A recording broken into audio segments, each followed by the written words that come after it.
Hello my dear friends and students. आज की इस वीडियो में मैंने जिस फ्रेज को लिया है वह फ्रेज है वुड लाइक टू। और वुड लाइक टू का यूज करके हम हिंदी वाक्यों को इंग्लिश वाक्यों में कैसे ट्रांसलेट करेंगे इसके बारे में चर्चा किया है। और इस वीडियो को बिना स्किप किए हुए बने रहिएगा, क्योंकि मैंने इसमें 3 स्ट्रक्चर्स को लेकर के हिंदी वाक्यों को इंग्लिश वाक्यों में ट्रांसलेट करने के बारे में चर्चा की है। तो सबसे पहले वुड लाइक टू का यूज करना सीखेंगे। और वुड लाइक टू यूज का अर्थ होता है कि हम कोई काम करना चाहेंगे या कोई काम करना चाहूँगी या कोई काम करना चाहूँगा। तो इस तरह से किसी काम को करना और प्लस उसके लिए चाहने के लिए हम वुड लाइक टू का यूज करते हैं। तो हमारा जो रूल है उस रूल के हिसाब से सबसे पहले हम सब्जेक्ट लिखते हैं और सब्जेक्ट के बाद वुड लाइक टू का यूज कर लेते हैं। वुड लाइक टू के बाद वर्ब की बेस फॉर्म यानी फर्स्ट इन्फिनिटी फॉर्म ले लेते हैं, विदाउट टू का यूज करते हैं यहाँ पर। या यूँ टू यहाँ जुटा हुआ है तो वर्ब की बेस फॉर्म के पहले टू जुटा हुआ तो इन्फिनिटी रूप हो भी जाएगा। या अगर हम टू के बाद केवल यूज करते हैं तो V1 हो जाएगा, यानी बेस फॉर्म का यूज कर लेंगे। यदि वाक्य में ऑब्जेक्ट है तो ऑब्जेक्ट का यूज कर लेंगे और अन्य शब्द हैं तो उन अन्य शब्दों को भी यूज कर लेंगे। तो इस तरह से हम इस स्ट्रक्चर के आधार पर इन वाक्यों को बनाएंगे। तो हमारा एग्जाम्पल्स है, पहला एग्जाम्पल्स है मैं बस से आगरा जाना चाहूँगा। अब इस वाक्य का सब्जेक्ट है मैं, और मैं के लिए हम लिखेंगे आई, तो आई हो गया। और फिर चाहूँगा के लिए लिखेंगे would like to, would like to, would like to चाहूँगा। और चाहूँगा के बाद हमारी क्रिया की बेस फॉर्म जो होगी गो हो जाएगी, जाना। तो I would like to go, हम जाना चाहेंगे यानी मैं जाना चाहूँगा। तो I would like to go, मैं जाना चाहूँगा कहाँ, टू आगरा, गो आगरा जाना चाहूँगा। और किससे, बाई बस, बाई बस के द्वारा। बाई का यूज हम तब करते हैं जब हम किसी साधन के द्वारा कहीं आते जाते हैं, तो हम by bus, by aeroplane, by motorcycle, by train इस तरह से यूज करते हैं। तो I would like to go to Agra by bus. हमारा दूसरा वाक्य है वह बर्तन धोना नहीं चाहेगी, वह बर्तन नहीं धोना चाहेगी। तो वह बर्तन नहीं धोना चाहेगी, तो वहाँ सब्जेक्ट है वह, तो वह के लिए हम शी का यूज कर लेंगे। और शी के बाद वुड नॉट लाइक टू का यूज करेंगे, वुड नॉट लाइक टू। तो वह बर्तन नहीं धोना चाहेगी, तो वह नहीं धोना चाहेगी, she would not like to wash. Wash क्रिया का बेस फॉर्म हो गया, वॉश मीन्स धोना, और फिर यह बर्तन तो हो जाएगा the utensils. She would not like to wash the utensils, वह बर्तन नहीं धोना चाहेगी। फिर तीसरा वाक्य है तुम उसके साथ काम करना चाहोगे, वह तुम उसके साथ काम करना चाहोगे। तो यहाँ सब्जेक्ट है यू, तुम, तो यू हो गया। और वुड लाइक टू का यूज हो गया चाहोगे, और चाहो के बाद वर्क काम करना, इसकी जो हो जाएगी बेस फॉर्म हो जाएगी। तो you would like to work, तुम काम करना चाहोगे उसके साथ, हो जाएगा विथ हिम या हर, जैसा भी जेंडर होगा उस जेंडर के हिसाब से हम हिम हर का यूज कर लेंगे। अगर उसके की जगह उनके हो तो हम देम का यूज कर लेंगे। जैसे you would like to work with them, अगर उनके साथ है और यहाँ चूंकि उसके साथ है तो हिम या हर किसी एक का हम यूज कर लेंगे। तो you would like to work with him या you would like to work with her, तो तुम उसके साथ काम करना चाहोगे।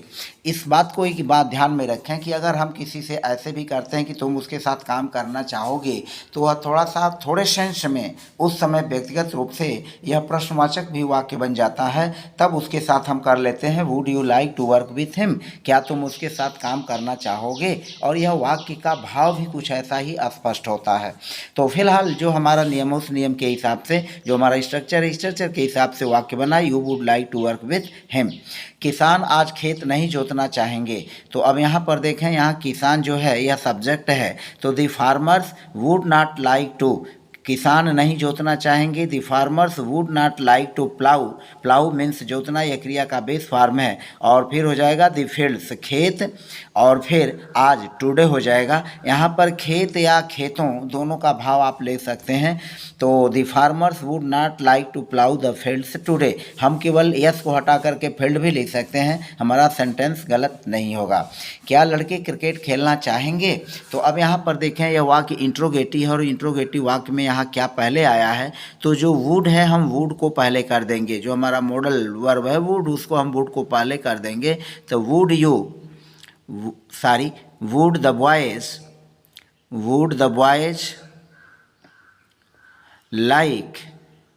like to play, would the boys like to play, would the boys like to play, क्या लड़के खेलना चाहेंगे क्या cricket.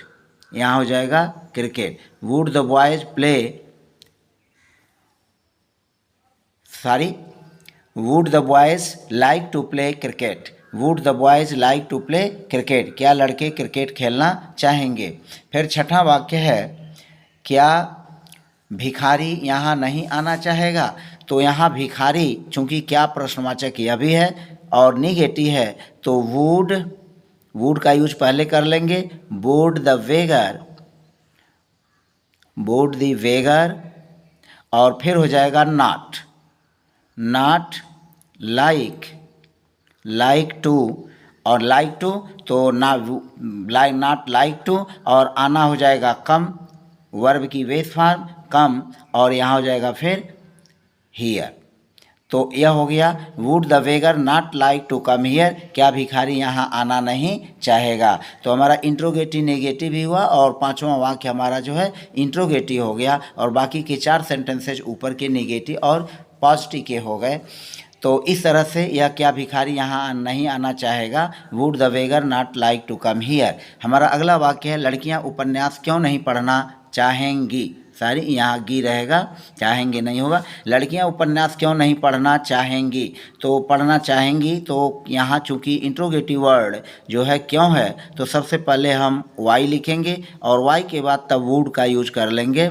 Y would the girls, Y would the girls, और नहीं के लिए नॉट, सब्जेक्ट के तुरंत बाद नॉट आ जाएगा और तब हम लिखेंगे not like to. Why would the girls not like to read, why would the girls not like to read, लड़कियाँ क्यों नहीं पढ़ना चाहेंगी क्या, दी नावल, उपन्यास, दी नावल। तो यह इंट्रोगेम, तो यह हो गया why would the girls not like to read the novel, लड़कियां उपन्यास क्यों नहीं पढ़ना चाहेंगी। मैं आपको कुछ बताना चाहूँगी, तो यहाँ पर हो जाएगा सब्जेक्ट है मैं, तो यह हो जाएगा आई वुड लाइक टू, मैं चाहूँगी बताना, तो बताना के लिए हम टेल का यूज कर लेंगे। I would like to tell, I would like to tell, और टेल के बाद आपको, यह जो है ऑब्जेक्ट हुआ, तो यू हो गया ऑब्जेक्ट। तो I would like to tell you, यहाँ ऑब्जेक्ट आपको, और समथिंग यह भी एक तरह से ऑब्जेक्ट ही है, तो यहाँ समथिंग हो गया, यहाँ डबल ऑब्जेक्ट है, यू भी ऑब्जेक्ट है और समथिंग भी ऑब्जेक्ट है। तो I would like to tell you something, मैं आपको कुछ बताना चाहूँगी।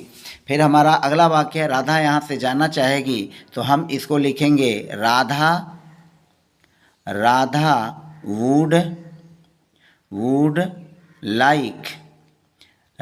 Would like to go, Radha would like to go, Radha जाना चाहेगी यहाँ से from here,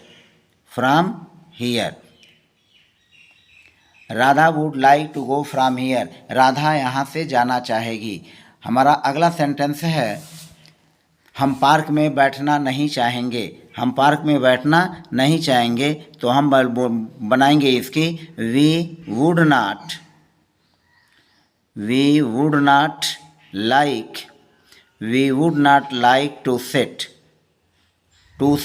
we would not like to sit in the park, हम पार्क में बैठना नहीं चाहेंगे, we would not like to sit in the park, we would not like to sit in the park, हम पार्क में बैठना नहीं चाहेंगे। तो इस तरह से 10 सेंटेंसेस के माध्यम से हमने आपको वुड नॉट लाइक टू और वुड लाइक टू के यूज़ के बारे में चर्चा की। अब हम चलते हैं अपने नेक्स्ट स्ट्रक्चर पर, और हमारा नेक्स्ट और दूसरा स्ट्रक्चर है use of what is oblique was there to. अब हमको इस तरह के वाक्यों को बना करके और इस तरह के वाक्यों को हम कैसे सीखेंगे, इसके बारे में हम यहाँ पर चर्चा करेंगे। देखिए यहाँ पर जो वाक्य है, यूज ऑफ व्हाट इज या वाच का यूज करेंगे देयर टू, तो इसका हिंदी जो अर्थ होगा वह है क्या बात है या क्या बात थी। तो इस तरह के हिंदी वाक्यों को हम इंग्लिश वाक्यों में कैसे ट्रांसलेट करेंगे, इसके बारे में हम चर्चा करेंगे। तो सबसे पहले इस तरह के वाक्यों को हम एक एग्जाम्पल के माध्यम से समझाने की कोशिश करते हैं।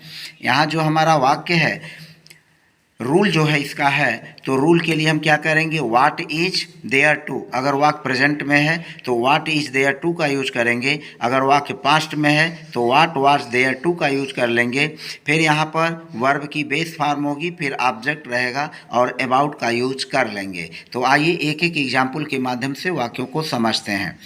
इसमें सोचने वाली क्या बात है, इसमें सोचने वाली क्या बात है, तो इसमें सोचने वाली क्या बात है, यह प्रेजेंट का है, तो हम यहाँ पर लिखेंगे what is there, what is there to, what is there to.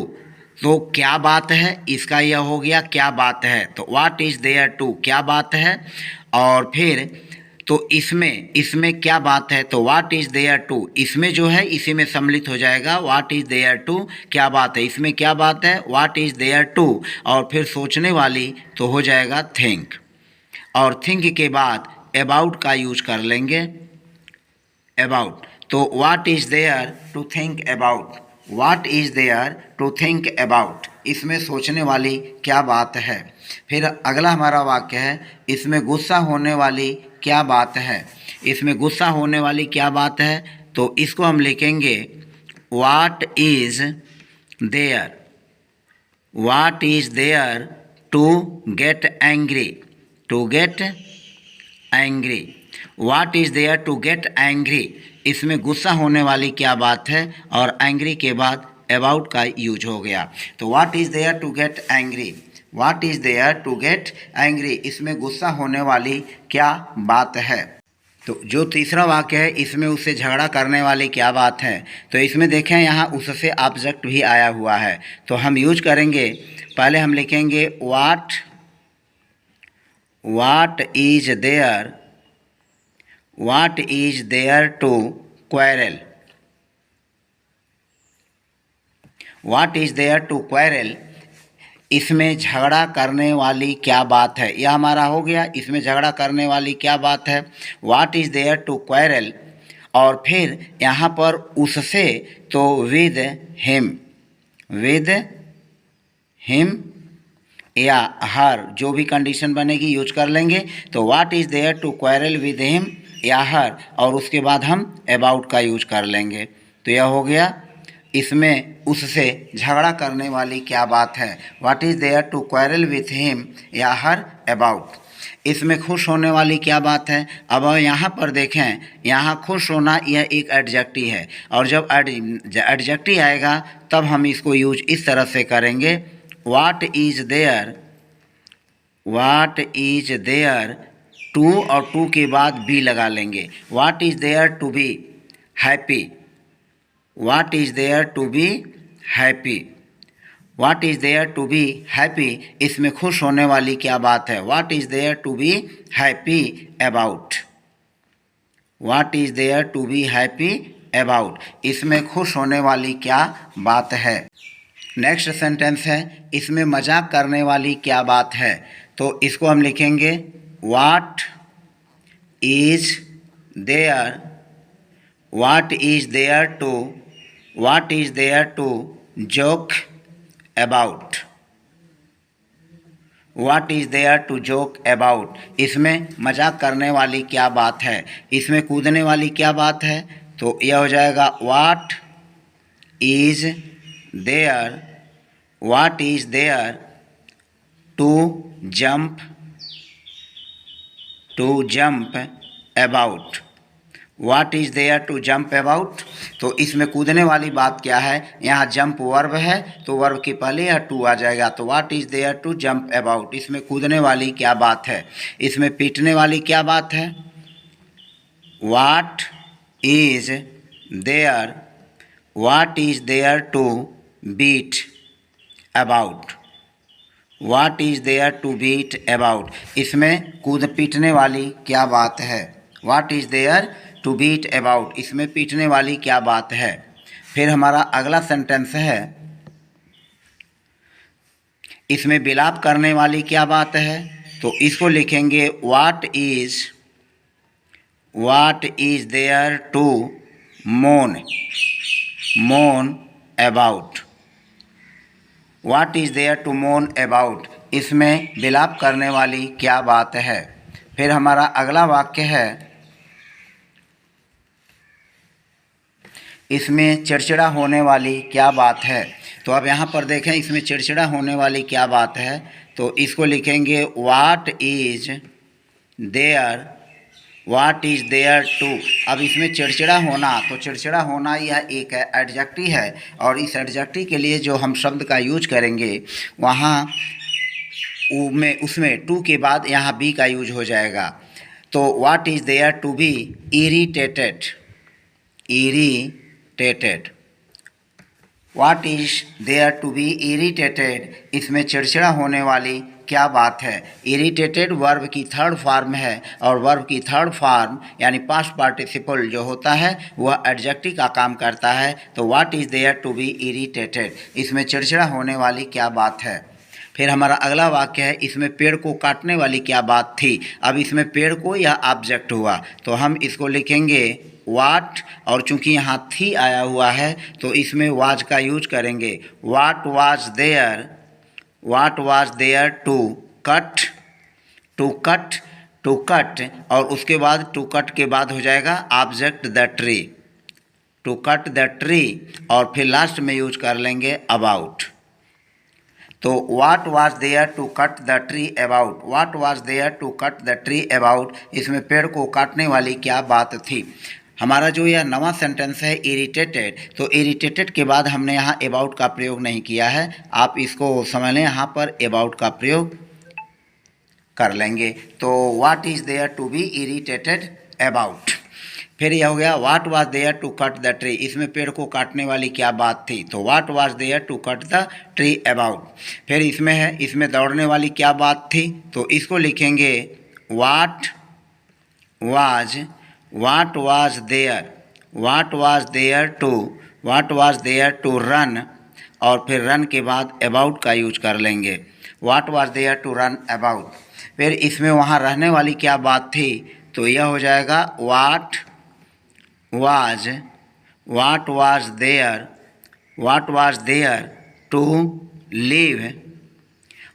There to live, और फिर वहाँ, तो वहाँ के लिए हम लिख लेंगे देयर, यह हो जाएगा what was there to live there, वहाँ रहने वाली क्या बात थी।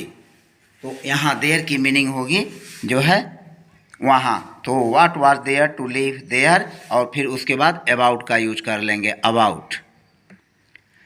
What was there to live there about, इसमें वहाँ रहने वाली क्या बात थी। तो इस तरह से हमने व्हाट इज देयर टू और व्हाट वाज देयर टू का यूज करके आपको हमने 12 सेंटेंसेस के माध्यम से इस स्ट्रक्चर को भी स्पष्ट किया। अब हमारा तीसरा स्ट्रक्चर है और तीसरा यूज है बिकॉज ऑफ।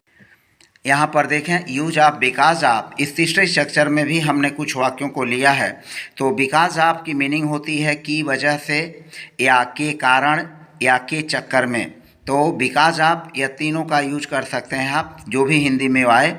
बिकॉज ऑफ की जो मीनिंग होगी वह बिकॉज ऑफ की मीनिंग जो होगी की वजह से, या के कारण से, के चक्कर में। तो ऐसे वाक्यों को ट्रांसलेट करने के लिए हम सबसे पहले सेंटेंस का यूज कर लेंगे, सेंटेंस के बाद बिकॉज ऑफ का यूज कर लेंगे, और उसके बाद वाक्य में यदि ऑब्जेक्ट है तो ऑब्जेक्ट यूज कर लेंगे, और अन्य वर्ड्स रहेंगे तो उनको अदर वर्ड्स में भी हम जोड़ करके वाक्यों को बना लेंगे। हमारे एग्जाम्पल्स हैं, वह तुम्हारे वजह से गिर गई। तो सबसे पहले हमारा सेंटेंस है वह गिर गई, और यह सेंटेंस पास्ट इंडेफिनिट का है। तो हम बनाएंगे वह गिर गई, तो शी फेल डाउन, यहाँ हो जाएगा शी फेल डाउन,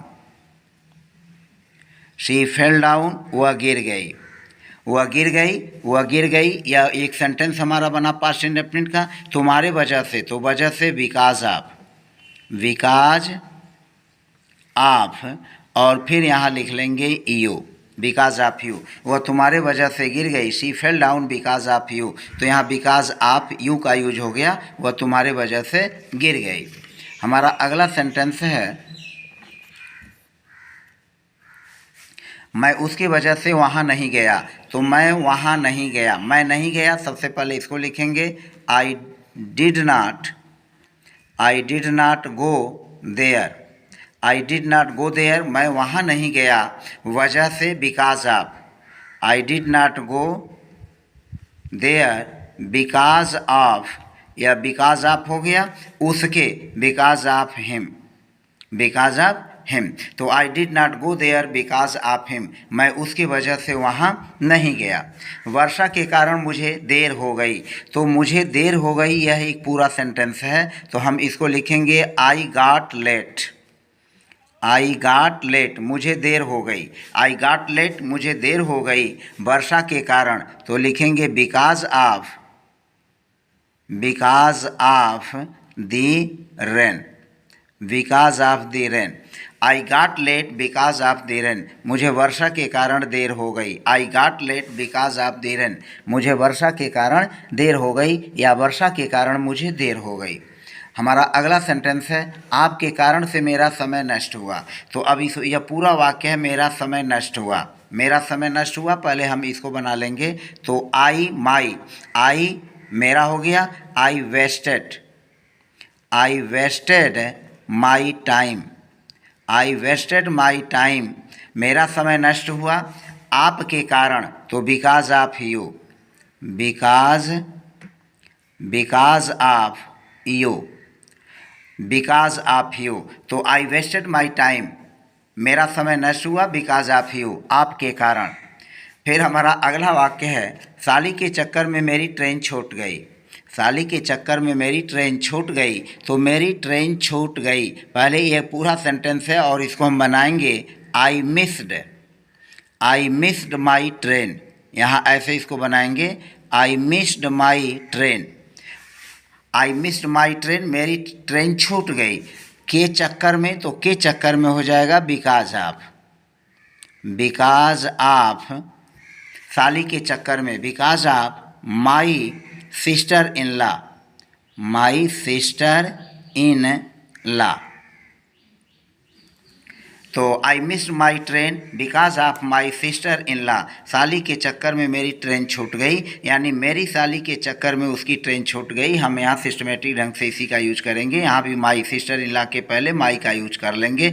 वैसे माई की जगह जो है हिज भी हो सकता है, हर भी हो सकता है, लेकिन फ़िलहाल स्ट्रक्चर को और सेंटेंस के भाव को देखते हुए जो है हम यही लिखेंगे कि आई missed my train because of my sister in law, उसके चक्कर में मैं परीक्षा न दे सका। अब यहाँ पर देखें मैं परीक्षा न दे सका, तो हम इसको लिखेंगे मैं परीक्षा न दे सका, I could not, I could not appear, I could not appear at the examination, I could not appear at the examination, मैं परीक्षा न दे सका।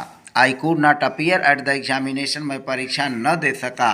के चक्कर में, तो because of, because, because of him, उसके चक्कर में। तो I could not appear at the examination because of him, उसके चक्कर में मैं परीक्षा न दे सका। फिर हमारा अगला वाक्य है उसने तुम्हारी वजह से काम नहीं किया, तो यहाँ सब जो सेंटेंस है उसने काम नहीं किया, तो he did not work, past indefinite tense का सेंटेंस है ही डिड नॉट वर्क, उसने काम नहीं किया तुम्हारे वजह से, तो वजह से को लिख लेंगे because, because of, because of तुम्हारे, यू, यहाँ हम योर नहीं लिखेंगे, हिम, तो यह हो जाए ही did not work because of you, उसने तुम्हारी वजह से काम नहीं किया। ही did not work because of you, उसने तुम्हारे वजह से काम नहीं किया। तो इस तरह से हमने 7 सेंटेंसेस के माध्यम से आपको बिकॉज ऑफ के प्रयोग के बारे में भी चर्चा की। मुझे पूरा उम्मीद है कि आपने इस वीडियो को देखा और अच्छी तरह से वीडियो को समझा। तो फिलहाल आज की वीडियो में बस इतना ही रहने देते हैं। यदि मेरे चैनल पर आप नए हैं तो प्लीज़ चैनल को सब्सक्राइब कर लीजिएगा, प्रेस बेल आइकन कर दीजिएगा ताकि आपको मेरे वीडियोज़ के नोटिफिकेशन समय समय पर मिलते रहें।